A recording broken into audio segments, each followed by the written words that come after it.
नमस्कार दोस्तों, current affairs revision for prelim 2020 में आपका स्वागत है। पॉलिटी से संबंधित करंट अफेयर्स के रिवीजन का ये हमारा 15वां लेक्चर है। इस वीडियो में हम अगस्त महीने के पॉलिटी से संबंधित करंट अफेयर्स को रिवाइज करेंगे। डिस्कशन का first important article 6th schedule से संबंधित है। क्या कंटेस्ट है? अरुणाचल प्रदेश में बहुत सारे पॉलिटिकल ग्रुप्स ऐसे हैं जो मांग कर रहे हैं कि पूरे अरुणाचल प्रदेश को या तो 6th शेड्यूल में डाल दिया जाए या फिर जैसे नागालैंड को स्पेशल स्टेटस दिया गया है संविधान के आर्टिकल 371 सेक्शन ए के तहत अरुणाचल प्रदेश को भी वैसा ही स्पेशल स्टेटस दे दिया जाए। हम बात करेंगे इस आर्टिकल में 6th शेड्यूल की।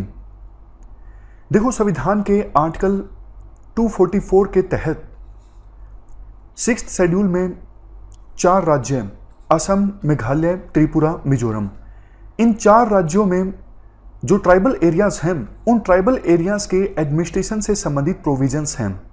इसको पास किया गया था कॉन्स्टिट्यूएंट असेंबली के द्वारा 1949 में।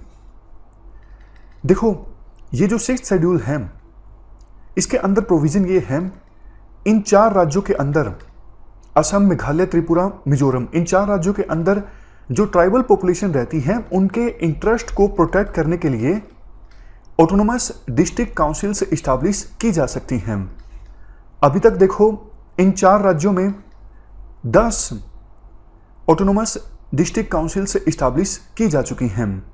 आप यहां पर देखिए, 6th schedule, article 244 section 2, article 275 section 1, इनके अकॉर्डिंग ऑटोनोमस डिस्ट्रिक्ट्स इस्टेब्लिश किए जा सकते हैं। और जहां पर ऑटोनोमस डिस्ट्रिक्ट इस्टेब्लिश किए जाएंगे, अभी तक 10 किए गए हैं, वहां पर एक ऑटोनोमस डिस्ट्रिक्ट काउंसिल भी इस्टेब्लिश की जाएगी। इस ऑटोनोमस डिस्ट्रिक्ट काउंसिल में कौन कौन होगा? टोटल देखो 30 मेंबर्स होंगे। 4 तो नॉमिनेट किए जाते हैं गवर्नर के द्वारा, बाकी 26 चुने जाते हैं एडल्ट फ्रेंचाइज के आधार पर। एक बार आप देख भी सकते हो कहाँ कहाँ पे ये 10 ऑटोनोमस डिस्ट्रिक्ट्स हैं। मेघालय में 3 हैं, मिजोरम में भी 3 हैं, त्रिपुरा में 1 है, असम में 3 हैं।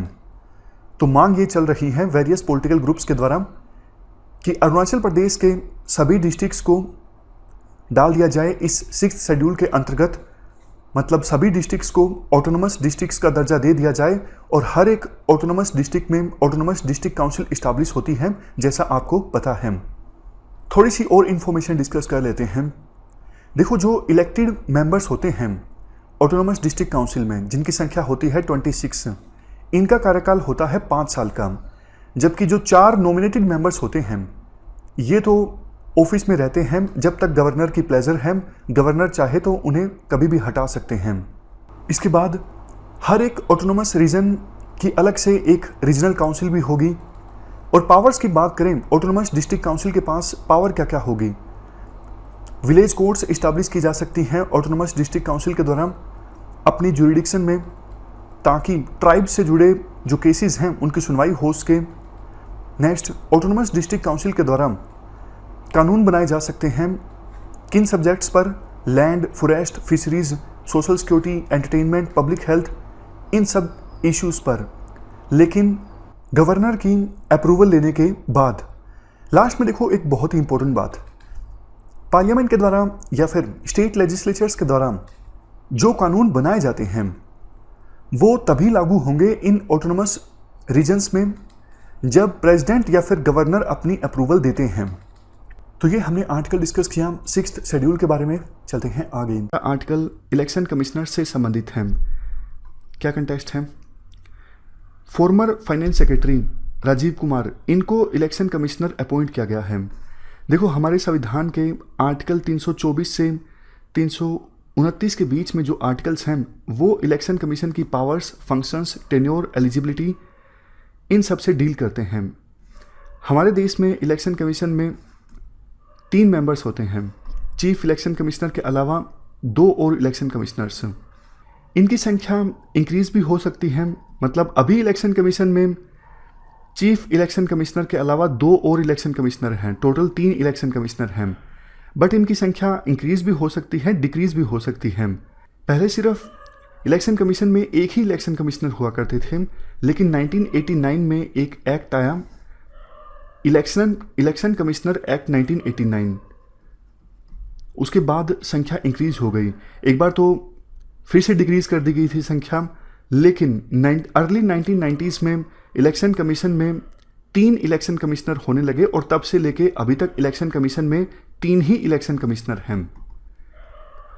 अर्ली 1990s में क्या हुआ था, मतलब इसके पीछे एक पॉलिटिक्स थी, टी.एन. सेसान देखो बहुत ही ज़्यादा एक्टिव, या फिर आप कह सकते हो एक्टिविस्ट इलेक्शन कमिश्नर थे। तो उनको कंट्रोल करने के लिए इलेक्शन कमीशन में 2 और इलेक्शन कमिश्नर ऐड कर दिए गए। तो थोड़ी बहुत पॉलिटिक्स थी। ये एक लंबी स्टोरी है कि शुरू में 3 कर दिए गए थे, फिर 1 किया, फिर से 3 कर दिए गए थे, और तब से लेके अभी तक इलेक्शन कमीशन में 3 ही इलेक्शन कमिश्नर हैं। और देखो एक खास बात, 3 जो इलेक्शन कमिश्नर होते हैं, ऐसा नहीं कि किसी के पास स्पेशल पावर होती हैं। अगर इलेक्शन कमीशन को कोई फैसला लेना होता हो तो मेजॉरिटी वोट से लिया जाता है, मेजॉरिटी जिस साइड में होगी वही फैसला लिया जाएगा। चीफ इलेक्शन कमिश्नर के पास अलग से कोई पावर नहीं है कि उनके पास कोई कास्टिंग वोट हो, नहीं, ऐसा कुछ नहीं।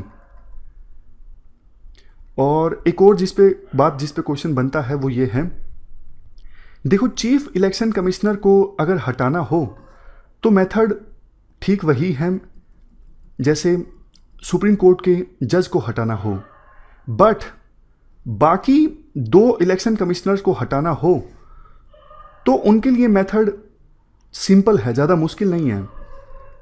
यहाँ पे नीचे देखो, प्रेसिडेंट इलेक्शन कमिश्नर्स को रिमूव कर सकते हैं चीफ इलेक्शन कमिश्नर की रिकमेंडेशंस के बाद।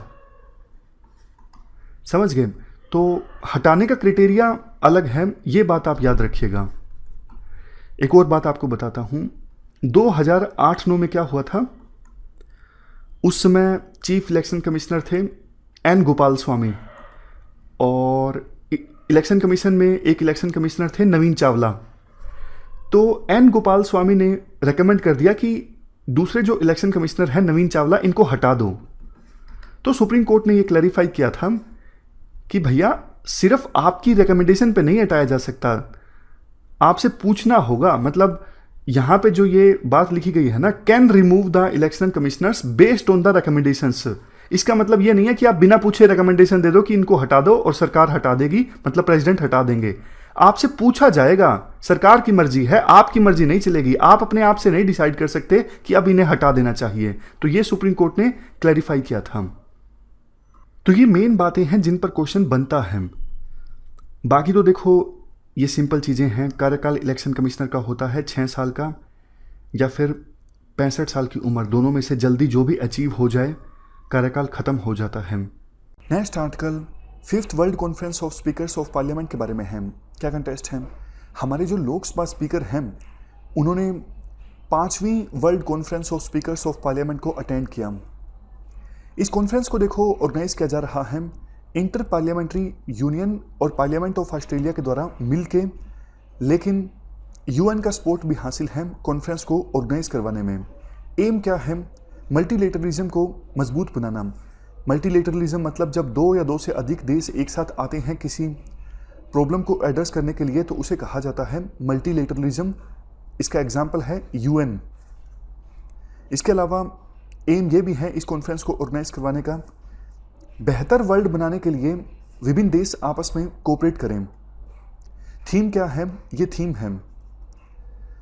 बात करें इंटर पार्लियामेंट्री यूनियन की, थीम आप देख लीजिए, वैसे पॉसिबिलिटी कम ही है थीम पूछने की, लेकिन आप देख लीजिए, parliamentary leadership for more effective multilateralism that delivers peace and sustainable development for the peace and planet. अब बात करते हैं इंटर पार्लियामेंट्री यूनियन की। इंटर पार्लियामेंट्री यूनियन ये नेशनल पार्लियामेंट्स की एक ग्लोबल ऑर्गेनाइजेशन है जिसको इस्टेब्लिश किया गया था 1889 में। एम क्या है इस यूनियन का, एम ये है वर्ल्ड में विभिन्न पार्लियामेंट्स के बीच डायलॉग को प्रमोट करना ताकि विभिन्न देशों की पार्लियामेंट एक दूसरे से सीखें, और ये यूनियन वर्ल्ड में लोगों के बीच पीस और कोऑपरेशन इस्टेब्लिश करने के लिए काम करती हैं।